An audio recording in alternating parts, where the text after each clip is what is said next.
Hello and welcome. Good morning. You're watching Market Cafe with me, Snehisha, and with me is Shreyansi Singh. And well, you're watching ET Now. Thanks so much for starting your day with us. Now, this is a show where we'll take you through all the important updates that we've been tracking for you after markets yesterday and while we were fast asleep last night, and all the stocks that you should be keeping on your radar for today's trading session. Given that we've seen volatile moves coming in, given yesterday was expiry, global cues were looking weak, but let's kickstart the show with just that then. And Shreyansi, global cues continue to look weak, and US handover, once again is not very good. Nasdaq is also down once again. Take us through it. Well, absolutely. It was definitely a losing day on the Wall Street. So when you look at the handover coming in, first let's take a look at what US futures are doing, and not doing all that much. Dow Jones industrial average futures fell by just about 0.1%. S&P 500 futures as well, and Nasdaq 100 futures as well fell by just about 0.2% thereabout, and traders are still digesting the latest company earnings results. So be it Dell Technologies that tumbled 16% after its first quarter results beat expectations. Even after that, and then when you look at Zscaler as well, you're looking at a surge coming in of about 14%.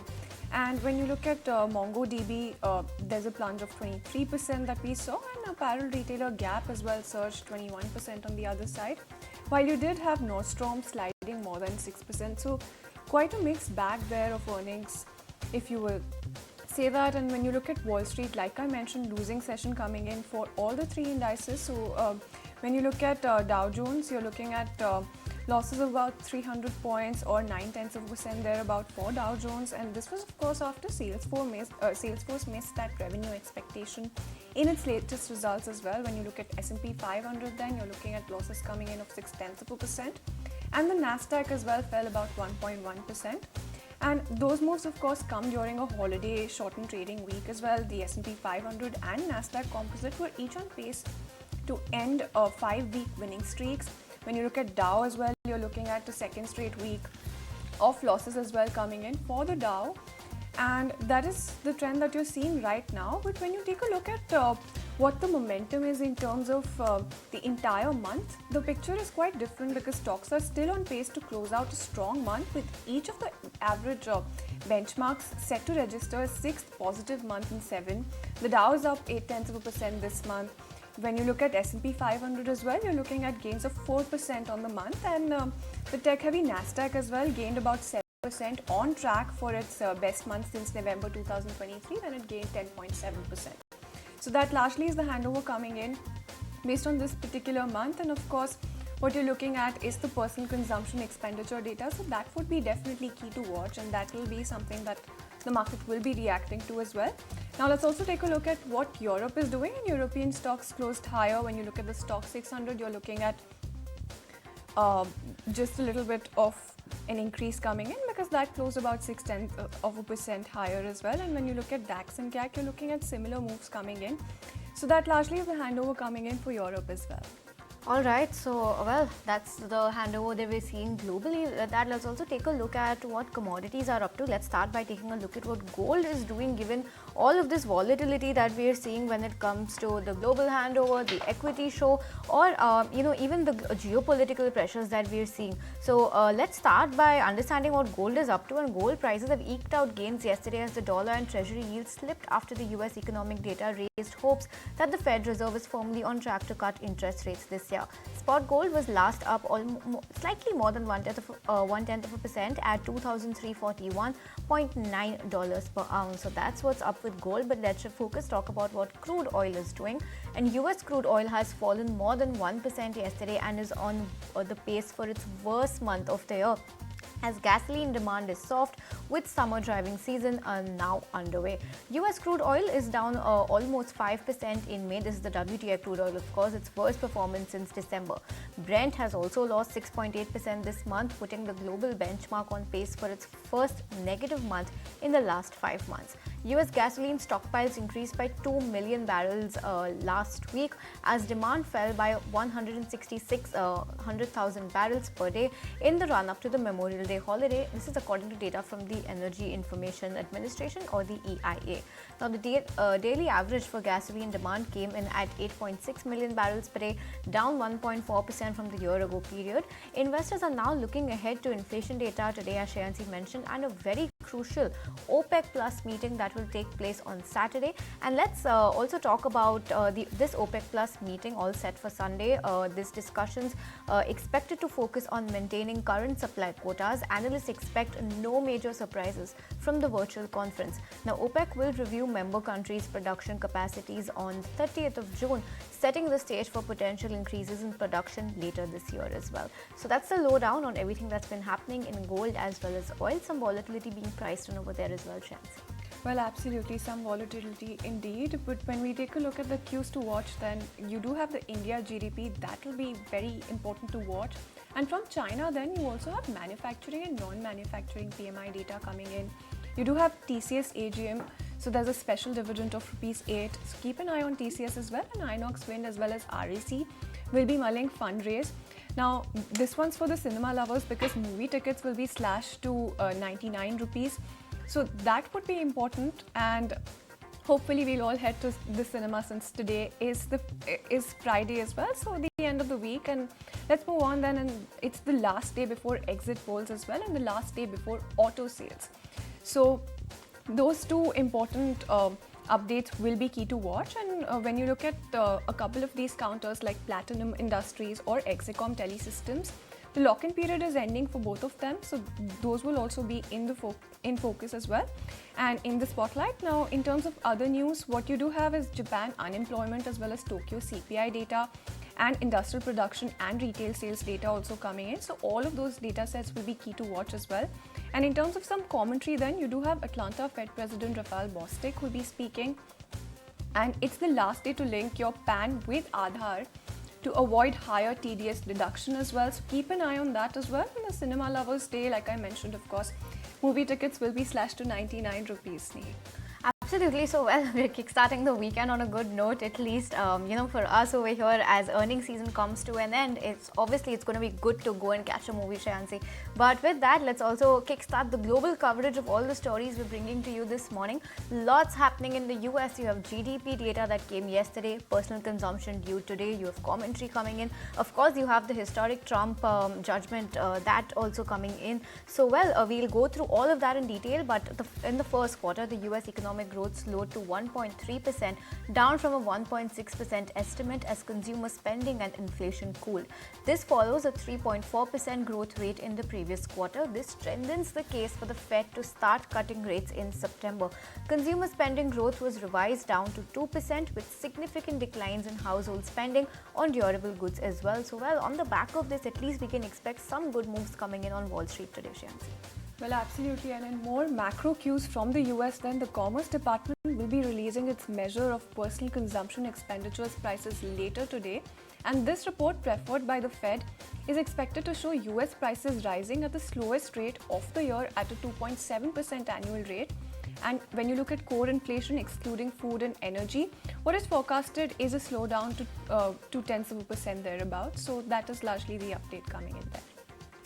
All right, let's move on to some commentary. Then, meanwhile, New York Fed President John Williams said that the core PCE data is important. It is not only the measure that the Fed will keep in mind. He stated that inflation is too high but should start declining later this year. He also offered no clear stance on rate cuts, noting the current restrictive policy is balancing the economy, but he also expects inflation to moderate in the second half of 2024, aiming for 2% by 2026. All right, then moving on. In a historic verdict, a New York jury found former President Donald Trump guilty of all 34 felony counts of falsifying business records related to a hush money payment to Stormy Daniels. And this marks the first time a former US president has been convicted of felonies. Trump, 77, faces up to 4 years in prison per count, though sentencing set for July 11th may not include prison time. Trump, who remains free and plans to appeal, described the trial as rigged and maintains his innocence. Alright, well, that's the biggest update coming this morning, but let's move on. And Saudi Aramco plans to sell nearly $11.5 billion in additional stock starting Sunday. This offering includes 1.5 billion shares, and this follow-on offering comes after Aramco's record $29.4 billion IPO in 2019. The sale aims to fund Saudi Arabia's Vision 2030 projects to diversify its economy, and despite global energy shifts, Aramco remains attractive to investors with a dividend yield of 6.6%. Alright, then let's move on. Estonia shares a border with Russia, and at the same time, it is a member of NATO. Now, it might not have a large military of its own, but there's something in its arsenal that will make the enemy think twice before striking. Let's take a look at this special report filed by Times Network's Srinjoy Chaudhary. Take a look. This is the Estonia the world sees, picture perfect and prosperous. The capital city Tallinn bathed in sunshine, untouched by the horrors of war. But peace demands deterrence, and Estonia has a modern weapon that can stealthily cripple its enemy. A neighbor of the mighty Moscow, Estonia became a part of NATO some 20 years ago. Estonia now houses an army of cyber experts that can take the next war to its conclusion. Cyber warfare can be silent and stealthy, but it can be devastating. And Estonian cyber heroes know how to take the hackers head-on. A cyber attack can paralyze a country, hitting at the heart of its transport, infrastructure, communications and military. NATO realizes this, and in recognition of Estonian cyber skills, one of the best in the world, NATO moved its Cyber Defense Center of Excellence to Tallinn. And Estonia, formerly part of the Soviet Union, is now keen to work with Indian cyber warriors. Estonia has concerns about Russia. On the other hand, India faces cyber attacks primarily from China. Estonia too is cautious about China's underground hacker army. Estonian Defense Minister Hanno Pevkur says he's ready to work with India. We have not only government-controlled agencies, which one of them is the cyber range CR14, but of course we have also many private companies who are providing exactly that kind of service to test not only the governmental institutions but also private sector companies, is it banks or others, for the cyber breaches, cyber attacks. So there are many companies, and if there is more interest to that, of course we can share this information widely. Information Technology and Finance Minister Tit Risalo agrees. Indian cybersecurity specialist for the first time had the chance to participate in cyber exercise in Estonia, which is the biggest in Europe. And we are more than happy to send our specialists also to your exercises. The private sector, equally adept when it comes to digitalization and cybersecurity, is also clear. The Chinese simply are not welcome. I think here are many areas where this cooperation can be closer. IT, cybersecurity, also defense industry. So definitely there are many good examples from both countries that can be implemented. India and Estonia, 1 million people, 1,400 million people. And yet there is a congruence, yet there are similarities. And the similarity is digitalization. Both countries believe that security in the digital sector is very important, and both countries are working together. Srinjoy Chaudhary in Tallinn for Times Group. All right, Srinjoy, thanks so much for bringing us the entire lowdown of what's been happening in Estonia. But with that, we spoke about the US GDP, but we're all set for our GDP numbers as well today. And amid the poll buzz in the country, we're all set to release the GDP growth numbers for the fourth quarter of FY24, along with the full fiscal year number as well. Very important metric to watch out for. It will be interesting to see if the numbers meet the expectations of analysts who are anticipating, a surprising better than expected growth for the January to March quarter. Most polls project quarter four growth of 6.8%, while the full year growth is expected to reach 7.8% as well. My colleague Anisha is joining in with what the street is expecting and what the analysts at large are penciling in when it comes to the GDP numbers later in the day today. Anisha, take it away. if you just talk about Q4, the expectations are on the weaker side. It's a broad range that we have. Numbers are from 6.2% to 7% plus, because SBI Research, for instance, is expecting that the GDP in Q4 could be a real surprise at around 7.2, 7.3 thereabouts. But the rest of the consensus seems to be towards that 6.7, 6.6% mark. Because in the quarter gone by, there was a bit of a weakness when it comes to the manufacturing as well as the services sector. So both of them were fairly muted. There was muted contribution from the agri sector as well. And most of the economists believe that this is going to be one of those quarters wherein we'll see a weaker number, because if you look at the rest of the 3 quarters, we were doing a better than 7% growth, but this quarter might be muted. But just listening into the commentary that we've got of late and the commentary coming in from the RBI, there seems to be a bit of a risk in my mind that there could be a number which is potentially better than 6.7, but the consensus as of just a few days ago was around that 6.7% thereabouts, and that will have an impact in terms of the rate cut cycle going forward as well, and what happens to the RBI decisions. But for now, this is what we are expecting, a growth rate of around 6.7, 6.6% in Q4 FY24.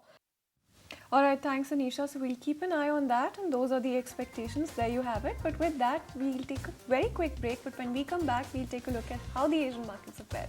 So you don't go anywhere.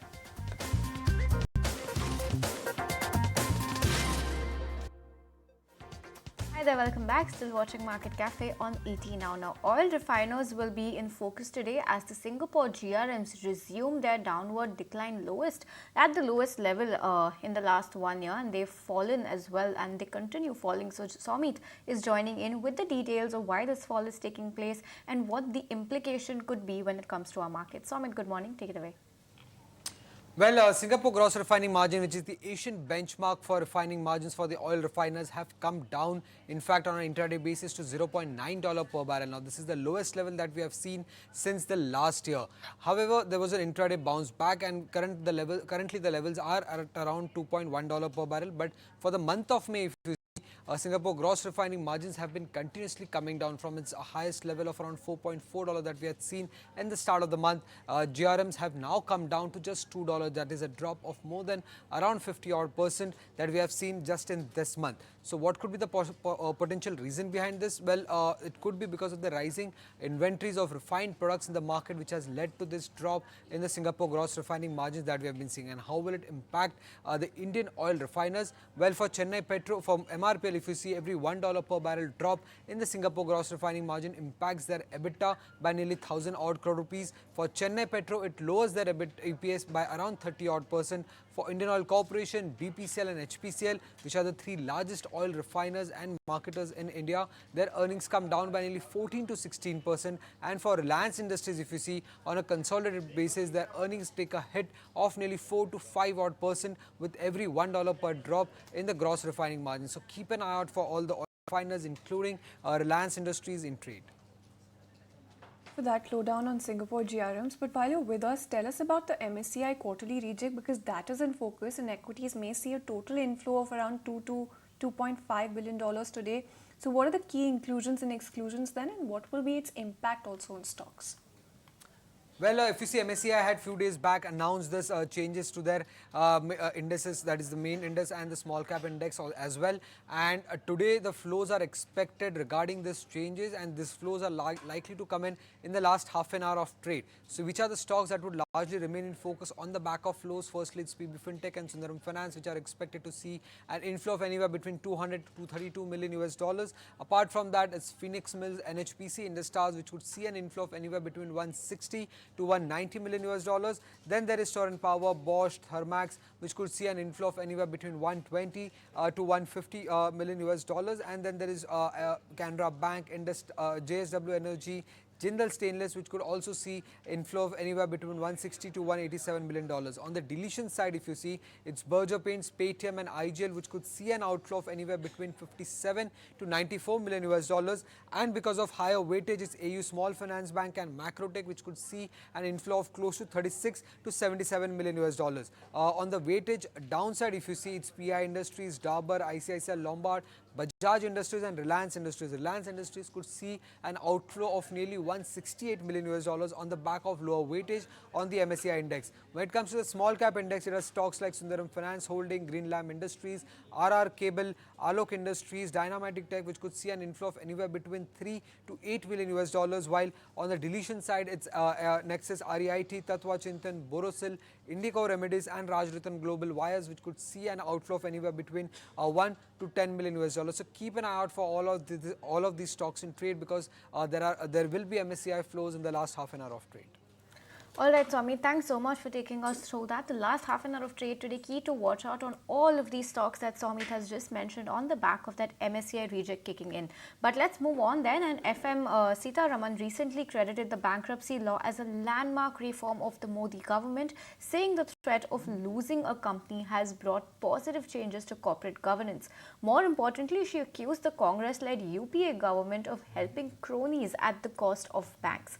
The tweets could be seen as a response to Rahul Gandhi's accusation that the Modi government waived off loans of his billionaire friends. Let's go across to Prakash for more details on this. Prakash, take it away.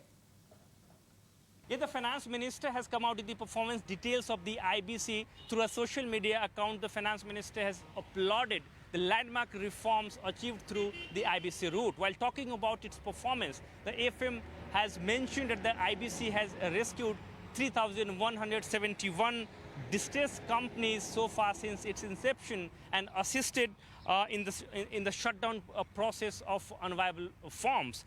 Along with that, 40% of the resolved companies who were previously inactive are now showing its ability to revive. In addition to that, an overall amount of rupees 3.36 lakh crore has been recovered by the creditors, which is around 32% of the claimed amount and 162% of the liquidation value.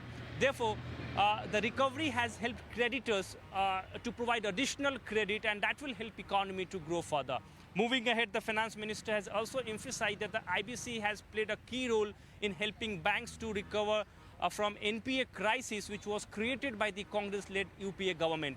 All in all, the finance minister has tried to sum up these landmark reforms by saying that the IBC has built trust and transparency in the financial system and has taken corporate governance to a new heights in the country. All right, thanks Prakash for that update coming in. Tell you what, let's keep going with the story and let's take a look at what Lokesh Jindal as well as Vineet Goenka had to say about this as well. Subprime crisis that occurred in 2008 was a major reason for the NPA crisis, and we all know that from 2008 up till the Eurozone crisis, from 2008 up to 2011, there were series of global economic crises that we were exposed to, and subsequently we saw that there was an impact in Indian economy as well, and there was a twin balance sheet problem, structural issues that emerged up, and that led to a rise in NPAs. And in 2012 itself, that time finance minister was Mr. P. Chidambaram. He had initiated various measures. In fact, FSLRC recommendations were put into effect, and we saw that even the RBI, the D. Subbarao was the governor at that point of time. We have Raghuram Rajan laying down certain structural basis to deal with this problem, and companies reforms were also initiated. So this charge of the finance minister that the rise in NPA was due to faulty policies of the UPA is without any substance, without any base. The policy paralysis of Manmohan Singh ji to the ease of doing business in last 10 years, from the fragile economy to the top 5 economy. And what were the 3 things which I think happened in the last 10 years? 1, use of technology, whether use of technology was done for G2C or C2G, whether it was tax reforms, tax payable, interaction with the government. The transparency, which was a big issue in the UPA era, has been solved here. 3, talk with the corporate, talk with the foreign partners. And what did it result into? 1, it resulted into bringing the economy to the top 5. 2, you see, in the 24 years of since 2020, since April 2000, where the total $971 billion was the total FDI. In this last 9 year itself, the FDI was $448 plus billion, which is actually somewhere around 67%. With this FDIs come in your country, this investment comes in your country only when there is a confidence on the regime, confidence on these processes. So the ease of doing business, transparency were the key issues which were. All right, then that was the word coming in from political analysts as well. So that was the lowdown on that particular story. But let's move on then and take a look at some earnings. Apollo Hospitals came out with an inline set of numbers. Let's take a look at what that looked like, because you do have the revenue, EBITDA, margins as well as profit after tax, and there's been an improvement on all four counts. So let's take a look at revenue first. 4,944 crores, an increase coming in there as well, and EBITDA at 641 crores, also an increase. Margins expanded to 12.9% from 11.3%, and when you look at profit after tax as well, that came in higher at 258 crores thereabout. Let's also take a look at the segmental revenue then, and you do have the healthcare services segment leading with that 17% year-on-year growth. You have diagnostics and retail trailing with a 15% growth coming in, and healthco as well with a 13% growth coming in there as well. So that is the lowdown in terms of on a segmental basis. Now the hospitals business occupancy was flat on a quarter-on-quarter basis, but let's also take a look at what brokerages had to say then. You did have Macquarie coming out with the view and they're maintaining an underperform with a target at 4,200. Now, in terms of what else they're seeing this as an operationally inline set, but what they're also talking about is hospital profitability declining, and they're also highlighting the higher depreciation as well as amortization, and that is something that they see as a key drag coming in on the profit after tax figure. So that largely is the verdict coming in from Macquarie as well. Alright, so that's the quick roundup on Apollo Hospitals earnings, inline set of numbers coming in. So we'll keep a close eye on this last Nifty 50 company that came out with its quarter 4 earnings. All Nifty 50 companies are done reporting their numbers, so well, sigh of relief for us, Shreyansi at least. But with that, viewers, we'll slip into a very short break. When we return, we'll bring you more stock specific news and updates, so you stay tuned.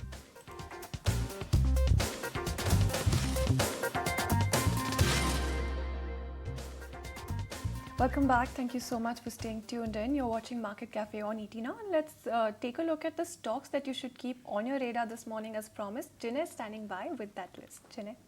Well, starting off with earnings, we have Bharat Dynamics. The company reported a very good set of numbers. The revenue saw an uptick of around 7% on a year-on-year basis. The net profit grew around 89%, coming in at 289 crores this quarter, and the EBITDA margins and EBITDA also showed a good improvement this quarter. Moving on, Globus Spirits, the company reported a revenue growth of around 9%, but the net profit fell around 99% this quarter, coming in at 0.3 crores versus 33 crores last quarter in the same period. Moving on, Suntech Realty, the revenue was up around 773% this quarter, and the net profit was at 101 crores versus the loss of 28 crores last quarter in the same period. The company also approved an enabling resolution of raising funds not exceeding about 2,200 and 250 crores. Moving on, Welspun Corporation will be in focus as the board has approved its expansion plans for its DI pipes capacity with an investment of about 300 crores. The company has also approved annual renewable of enabling resolution to approve fundraising plans of around 500 crores on private placement basis. And lastly, keep your eyes on Geo Financial as company unveils its Geo Finance app's beta version. This marks its significant steps towards taking its digital transformation journey. Jinay, well, thanks for taking us through that list. Lots of stocks to watch out for in today's trading session, either on the back of their earnings or their individual updates. But let's also kickstart the coverage on brokerage notes that we're getting this morning, and we have a very detailed note coming in from BofA on HDFC Bank. They've maintained a buy rating with a target price of 1,800 rupees a share. They believe that the key issue is going to be finding a bottom to re-rate the stock going ahead. And the question that they're trying to answer is the FY25 EPS cut is if that is at the bottom, does it mean that it's a big stock bottom as well? Does it mean that the stock is bottomed out and that all is going to be good for the stock going ahead? So that's a question that they're trying to answer. They believe that the current earnings per share expectations are low enough and that we might finally see an end to the EPS downgrade cycle that we've been seeing for this stock coming for the last few quarters. Now, the key investor question remains, how will FY25 play out for HDFC Bank? There is some risk of NIM pressure building into the first half of FY25.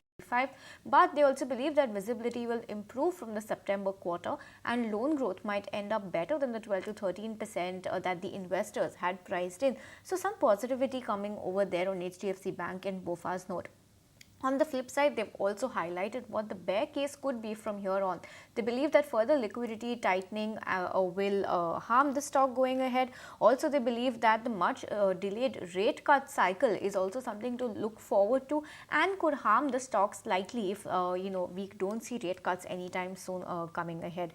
Now, when will positive catalysts start playing out? They believe that likely from late FY25 to early FY26 is when things could start improving for HDFC Bank, and high cost borrowings roll over and rate cycle will become more supportive, and they start seeing more proof of synergies playing out, especially after that merger between HDFC Limited and HDFC Bank. How attractive are valuations going ahead? At 1.8 to 1.9 times price to book, the stock is priced in growth and return on equities below 15% levels over the medium term, which is close to the bear case in BofA's view. So, well, mixed note coming in from BofA on HDFC Bank, lots of positive triggers as well.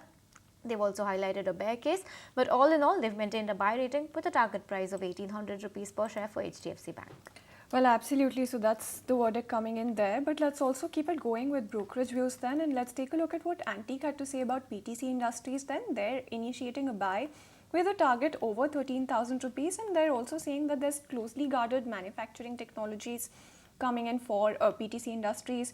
And they're also talking about how the geopolitical situation is also extremely favorable for the company.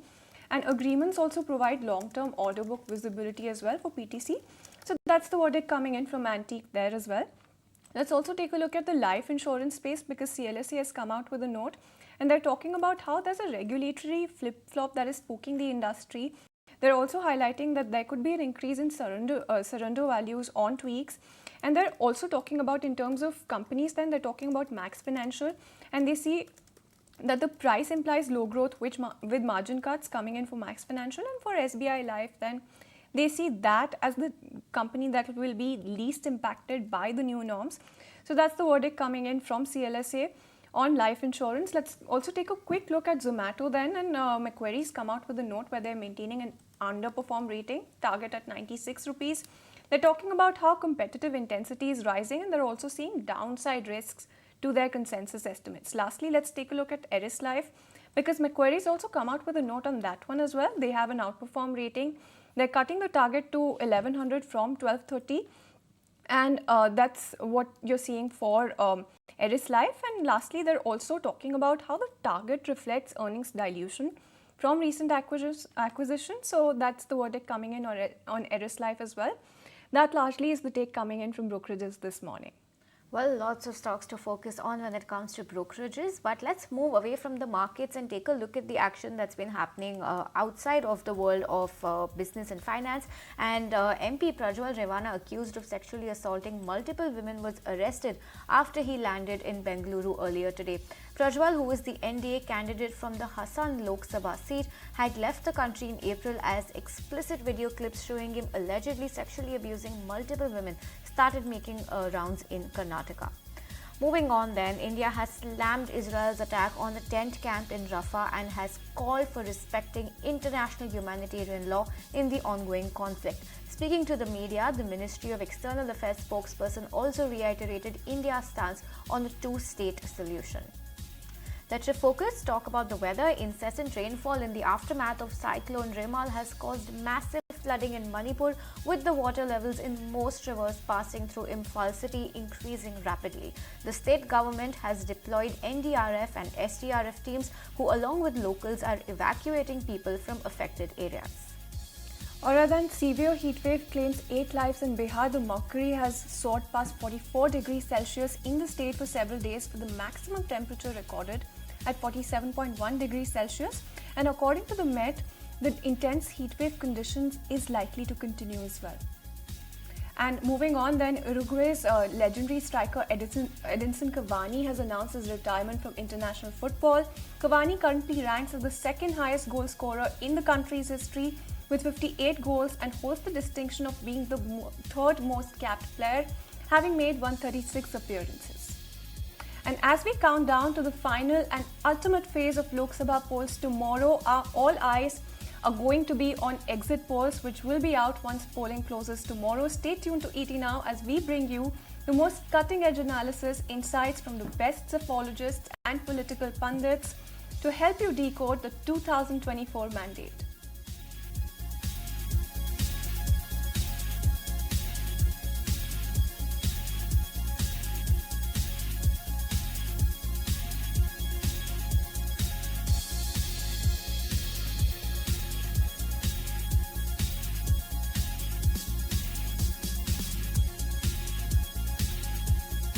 Well, alright, all eyes will be on the exit polls outcome coming tomorrow and the GDP numbers for us due later today. But with that, it's a goodbye on this edition from me, Shreyansi, and the entire team that put this show together.